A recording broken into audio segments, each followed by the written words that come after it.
Hello, everybody. Welcome back to part 2 of week 2, and we're getting everything. Hello, everybody. We are with week 2, day 2 of running.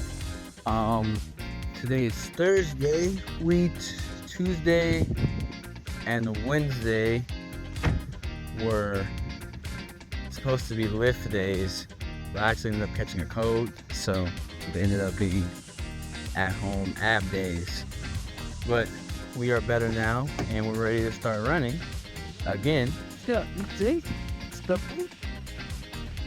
Alrighty, so today, being day 2, we're going to do form work, which is not going to be as bad as the other form work we've done before, but still going to take away our legs and see how it goes. We're doing a 400-meter field. We're going to have a 200-meter line today, so let's walk that out. So today we ended up doing a lot of running form work. John had asked me to help him out with that, and I was going to do it in my workout anyway, so he ended up doing the workout with us. A little bit different because he's bigger and older, a little more out of shape than I am. Shout out John though, still, you're a great athlete right now, John. Get better. And we end up working on everything, and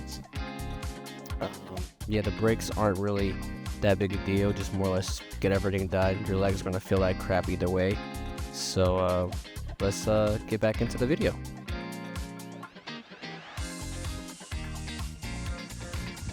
Now normally we do these workouts, we warm up in sweats to an extent. In summers it's okay to not have a hoodie on and not get heat exhaustion, but you always want to have sweats on the legs. And then we take them off for the workout. Today will be less of a run workout. We're still going to take away our legs, but it's like another method of doing that and getting the same amount of mileage on, but being able to hit certain different movements.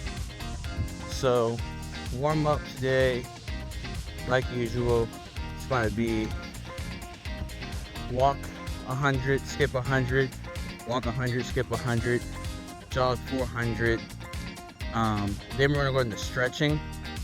Today's stretching, we're going to be hitting hips a lot. Just a lot of stretching on the hip. We'll open those up to some of that. And then we're actually going to go straight to the workout from there. So let's get ready for this. Alright, so on a quick pause note, I didn't record the warm-up. I said that in my last video that was the last time the warm-up was ever going to go on the video. So, but there are some things here that I do that aren't the same in the actual previous warm-up that I do highlight because I think they're important to what today is. So let's get into that. So first thing that's up is we were emphasizing stretching. I'm actually going over it right here. The only reason why the audio's taken out is because it ended up being focused on something that I talked about before, because I did record the warm-up. I'm just not putting it in the video. But yeah, pelvic tilts are important. In a second here, I want to demonstrate how to do it. So if you lay on your back with your legs straight out, the only way for all of your back to touch the ground is for your pelvic to be tilted forward. That is where right there you see my legs raise up, my hips go forward, and my back becomes perfectly aligned with the ground. Now, John asked a good question about why we do that. The biggest reason is it creates better stability with your leg. It allows it to get higher easier without you being more flexible, just your desired height. And it's just good for running mechanics. I do demonstrate in a second the difference. So I did about 30 of them. They do look weird and people make fun of you. People made fun of me my whole senior year of high school because I did these all around school because they're very important. Great for your hip strength and everything. But as you see here, it just goes 90 degrees when your pelvic is not tilted. When you get it tilted, I easily surpass 90 degrees without a strain, and I have my balance. So the next exercise is different from other warm-ups, but we did start implementing it all into week 3. It's leg swings. The goal here, you want to make sure that you're not sitting flat on the ground. A lot of people do that with leg swings. You shouldn't. be with your feet up like how I am, so that way your foot can do the full range of motion without slapping the concrete. You want to do about 10 each leg, go out, and then the next movement I do, I call them leg rotates. I do a little bit of bounce, but that's just because for me, that's the best way I can get the movement. I'm at 7 on one leg and 8 on one leg because I was focusing on the movement. But as you see here, you want to bring your leg out, activate your knee, and bring it around. Great for your hips, opens them up, and gets them nice and warmed up for all your movements. Hurdlers do this a lot. I did hurdles for a little bit, and that's what ended up leading to me doing this. Why train the hurdles? I never got to compete. But yeah, they're very good for opening up your hips, and especially when you're running mechanics, you want to make sure your hips are definitely strong and warmed up.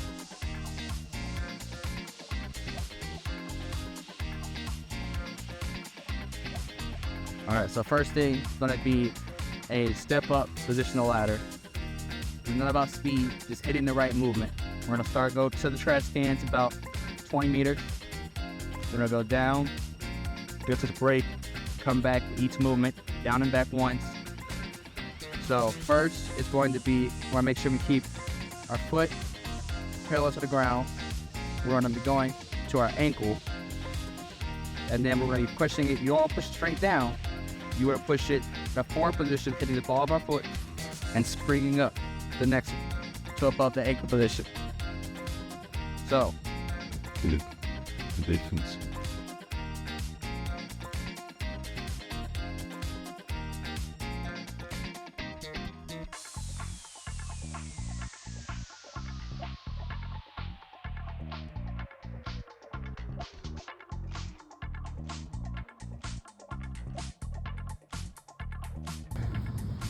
now we're going to progress to the next step of the run, which we were right here first. Now we're going to activate our pelvis. We want to get to where we feel our foot will be by our chin. And then we're going to transition between each foot, down and back again.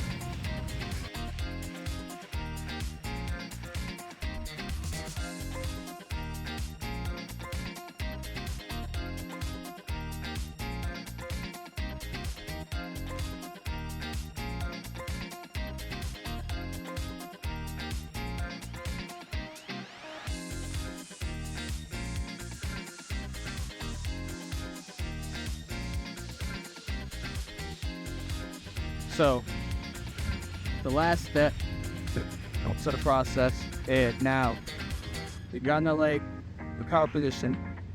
You're now going to step out and bring the other leg in as we're doing it. Essentially high knees to set. We're not trying to get high knees. We're not trying to do just speed. We want to replicate running in an upright position. So you want to get your pelvis again activated. Hand.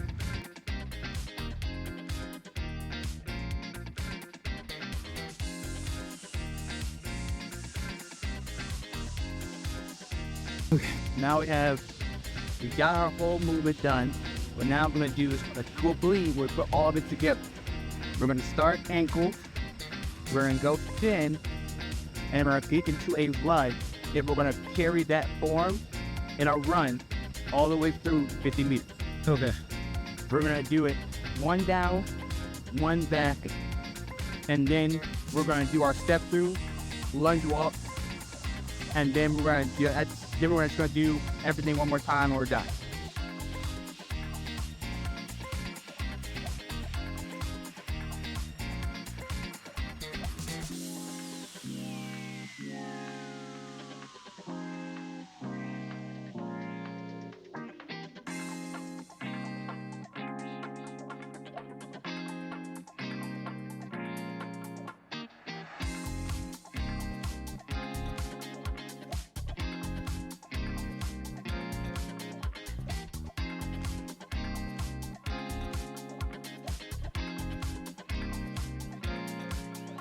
So now we're going to do run lunges. So the goal of this is to emulate a run through the lunge position. So we're going to do every part of the run we just practiced, ankle, chin, step through, and then we're going to push off our back leg to do it again on each foot and going down. So I was saving the commentary until we actually got through all the workouts. On some of the form exercises on the way back, I didn't do the greatest form-wise. I'm working on it, same way we haven't done it in a while. I know what I'm supposed to look like so I can see it on camera and see where I'm making mistakes at and improve it further from there. But yeah, this is definitely a daunting workout. So John only makes it 50 meters, and I'm going 100 meters on this instead of the 150 meters. It just ended up being better because I felt it take my legs away, and I do state later on the main goal is you still want to be able to practice afterwards because we got to do everything again. But yeah, no, it was definitely daunting. You can feel every bit of lock up on the whole workout, but it's a great way to work your legs without working your chest, especially when you're trying to work on form. Making sure you're doing this nice and slow like I am is very important, and you want to rest either in the down state is the ideal, or standing up if you have to, and reset. This way you don't have to lose where you are and hurt your form. Move your arms while you're doing these. I don't know why some people don't do it. You want to do this as a run. It is technically a walking run or a lunging run. But yeah, no, I died for a while. But back to the music as y'all finish watching me suffer.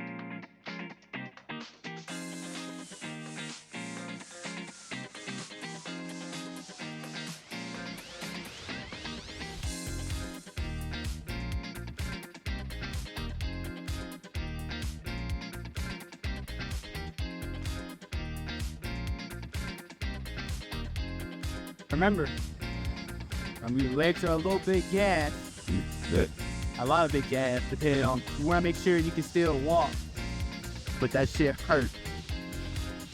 All right, go back to everything again. That's ankles, down and back to the trash can, shin down and back, step over, down and back, and then one more stride out, down and back. And we'll see how we're feeling after that. Now, the second time through is even more important than the first time through.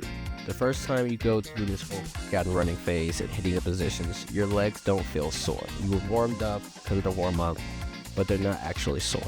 And you want to make sure you're actually hitting the movements in the first time through, so that way you know what the movements are supposed to feel like or look like to you. You may mess up, it is what it is. And you have your legs taken away from you because of the workout or the lunges that we did. You now want to regain the form that you had beforehand, which takes a lot of focus because your legs aren't going to want to do what you were doing before because they're tired and exhausted. So you need to focus on hitting that form on every step of every movement throughout the dribble. And it would be, we know you're going to last a lot. Grass is a little bit harder than running on pavement just because it's not level. So on my stride outs earlier, you don't know if you can kind of tell, but I end up missing the ground because with your pelvic tilted in that warming form, there's no extra length available for your leg to go. So if the ground is not even, there's nothing for your foot to do. But yeah, it's an important thing, and you want to definitely do this when you get a chance to work on form and kind of implement it during rest days. It's a very good workout.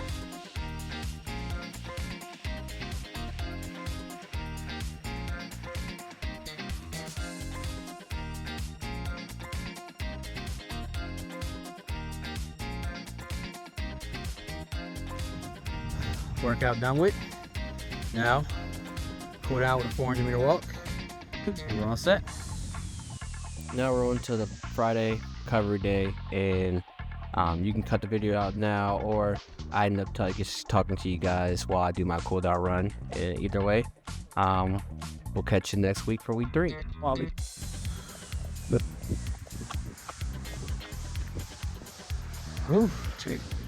So, the reason why we can do this, because remember, this run is not supposed to be hard. It's supposed to be light, just opening up the body.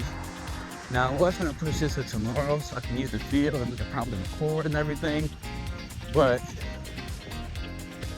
I can feel my booty getting tighter as the day went on, so we're just gonna get it, everything, and do it today.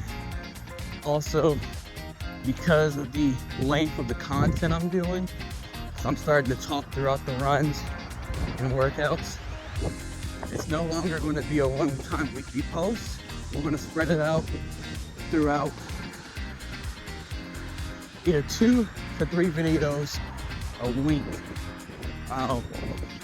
At least 2 videos will strictly be for practices. The third one might be as well, or if people ask me for questions, I need to explain something and show it, that'll be that third video.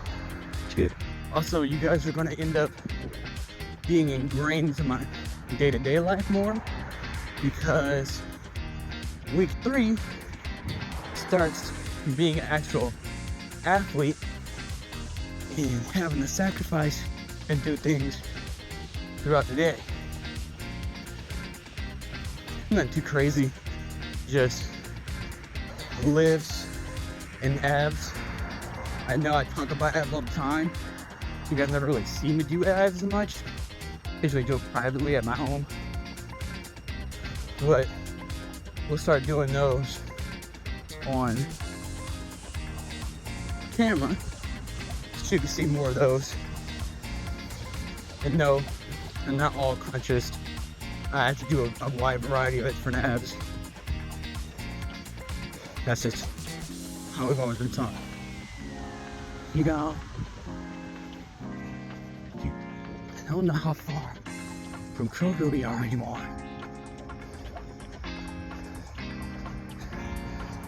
Now, here's another thing. So, I hate running on hard surfaces. Not because of anything besides it's bad for you. Yes, everybody's going to have to run on hard surfaces eventually, but the least you have to do it, the better it is for your body. Soft surfaces have much better give on your ankles and such. And definitely on your knees. As a jumper, the knees are the most important thing. If I have a knee injury, I cannot jump. And this whole grind is for naught. Now, anyone else can do this. This is great to do. Just want to keep active. Remember, our goal is to try and qualify for the Olympic trials for a triple jump. If I haven't said that before. So 14.2 competitively is my PR. My actual best jump ever, but 14.6, not too far off. These are in meters. I averaged between 13.8 and 14.2 once I got my training and routine, everything got this door. Look at my competition, may not look like that. That's because I usually had bad footing on boards. So, like, my best jump ever in college, collegiately, was like 13.9, 13.92, 13.93, something like that. And that was for a conference championship. That was like a 14.4, 14.5. I jumped a whole foot behind the board. Didn't even touch that bitch. but this is being a jumper. So the goal to automatically go is 16.9 right now. So our goal first is within This.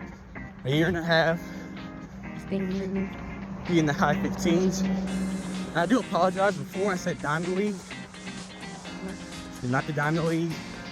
Essentially, it's a USA track and field league that all people can be a part of. But, alright, That's about it. And we're gonna start there. After we get trained up, we're trying to get our marks in so that well, we can qualify. Now, we're coming up right at Kroger's parking lot right now. But I believe my directions fixing the light. So we're running to the light. Then we're turning around. Well, I'm already starting to feel better. Oh, for those that didn't know, yesterday made me feel like absolute crap leg-wise. Because when you take someone's legs away, the bitches don't come back in 24 hours. Sadly to say. Fatigue hurts.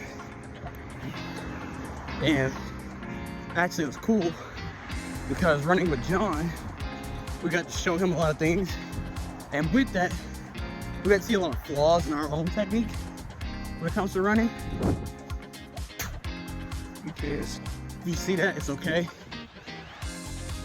I'm okay with my technique being a little off because I'm very flat-footed. And I currently don't have the strongest of hips. And while it may not seem like those things matter, they do. So, oh, and my ankles are nowhere near as strong as they used to be. I was that guy when it came to ankle strength. But it's because I'm a power jumper. So, and I have poor balance. So when I land, it's a lot of balance on my ankles. Actually, how I got injured in college, it was a hip injury, ironically, because I had weak hips. But when I was out there, I think it's actually recorded.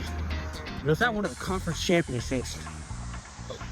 I got healed a little bit, and then we were at conference.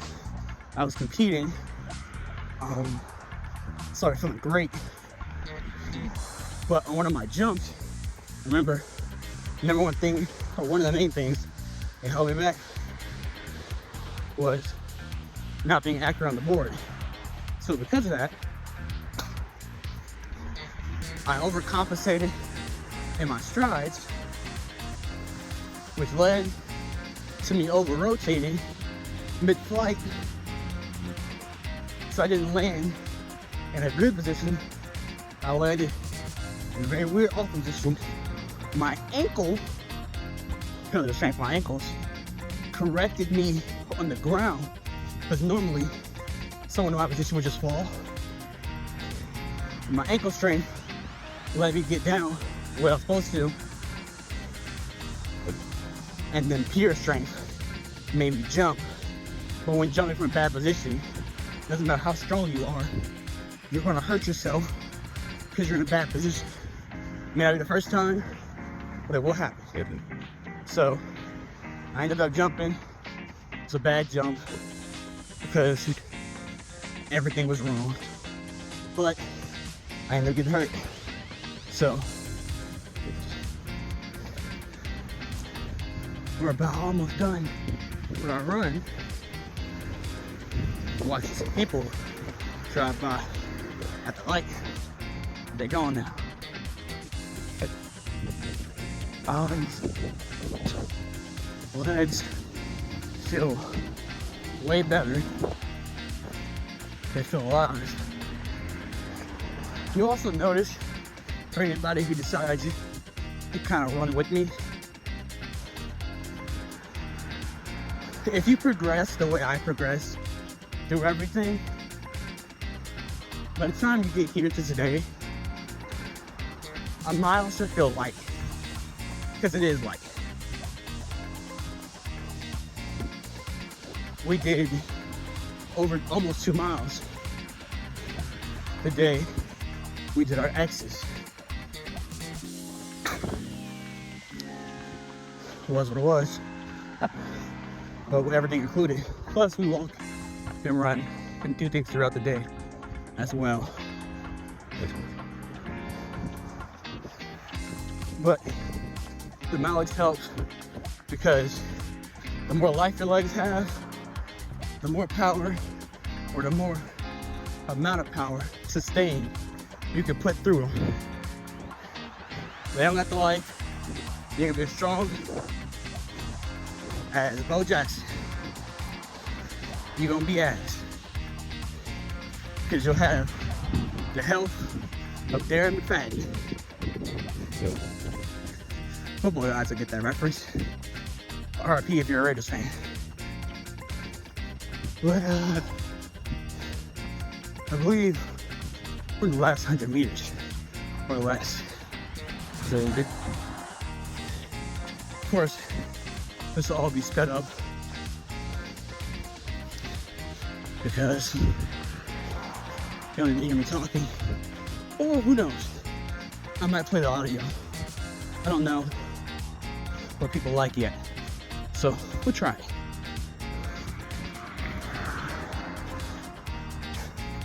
Don't have much to talk about, but here we are, finishing the run. Okay.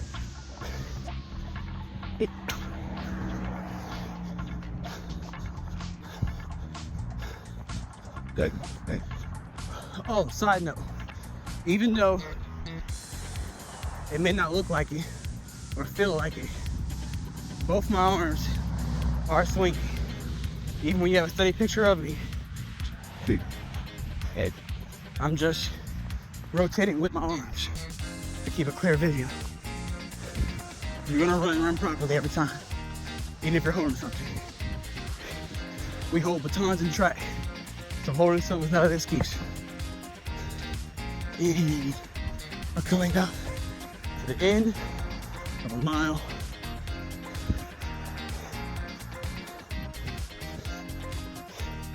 Here at the corner. Finish through. All right, we're done.